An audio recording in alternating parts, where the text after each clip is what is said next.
Nú verð ég að fletta. Ó, þú Ísl, ó, þú yndislega land og hið sterka tryggðarband við þitt líf og ótal undur, eldfjöll, jökla, hraun og sand. Öll þín gæði gafstu mér og gleðina að lifa hér. Sælt mér finnst að ferðalokum að fá að verða hluti af þér. Ó, þú yndislega haf, allt það besta sem mér gaf, örvar mig og unað vekur, öldu falda geisla traf. Aðeins þér að þakka það að lífvænt skuli hér. Sæll ég á öldum þínum, orðin líkt og hluti af þér.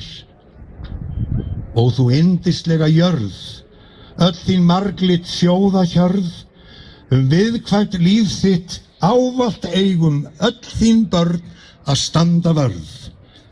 Höf og lönd þín, allt það bara ögn sem hratt geiminn fer. Sælt mér finnst á ferðum tómið að fá að vera hluti af þér. Ó, þú yndislega líf, undir hjúpsins þunnur líf, furðuverk í frerans geimi sem fæðir af sér hal og víf. En krafturinn sem æðstur þú andi Guðs sem lífið gafst mér. Sælt mér finnst að ferðalokum að fá að verða hluti af þér.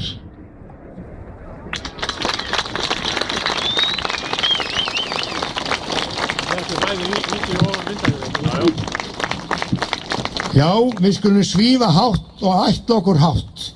Ég ætla að enda þessi orð mín á ljóði Snorra Hjartarsonar örstuttu sem Guðmundur Páll Ólafsson heitinn lét flytja við kistu sína og Vigdís Finnbogadóttir valdi þegar hún var kosin forseti.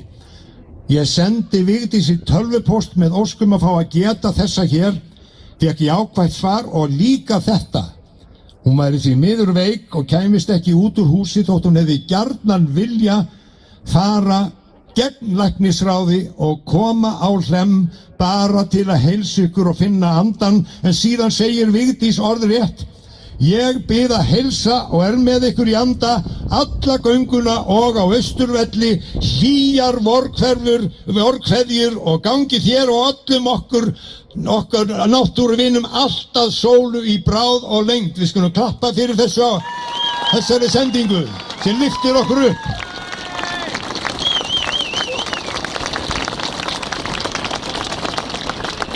Ljóð Vigdísar sem Snorri Hjartarson orti 1952 hefst svona: land, þjóð og tunga, þrenning sönn og ein, þér var ég gefinn barn á móður kné, ég lék hjá þér við læk og blóm og stein, þú leiddir mig í orðs þíns háu vé.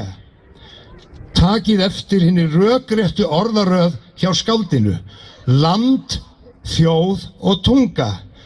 Landið kemur fyrst, af því að án lands engin þjóð.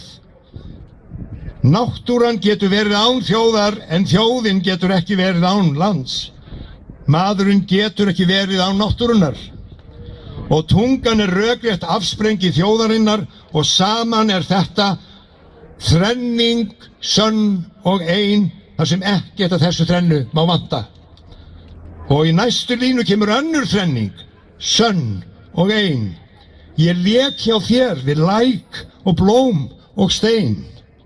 Hvað lækurinn? Það vatnið, uppsprett á forsenda alls lífs á jörðinni. Blómið lífríkið, afsprengi vatnsins, og steinninn kemur síðastur líflaus, en samt ómissandi þáttur í heildinni sem þrenning, sönn og ein, þar sem ekkert af þessu þrennum má vanta. Ljúkum nú ljóðinu. Á dimmum vegi dýr þín mig skein, í dögun þeirri líkn og